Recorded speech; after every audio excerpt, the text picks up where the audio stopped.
Hi viewers, అందరికీ నమస్కారం. Welcome to Sravya's recipes. Hi అండి.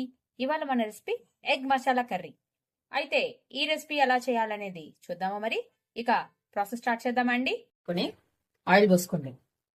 ఇప్పుడు ఉల్లిపాయ వేసుకుందామండి. ముందు మీకు గ్రేవీ ఎంత క్వాంటిటీ కావాలో అంతే వేసుకోండి. ఎంత క్వాంటిటీ గ్రేవీ కావాలో అంత.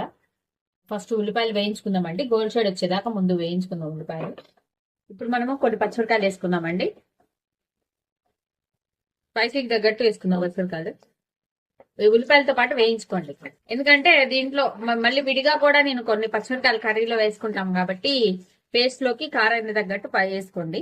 ఇప్పుడు టమాటా వేసుకున్నామండి. టమాటా కూడా కంప్లీట్ గా మగ్గిన తర్వాత మిక్సీ పట్టుకున్నామండి.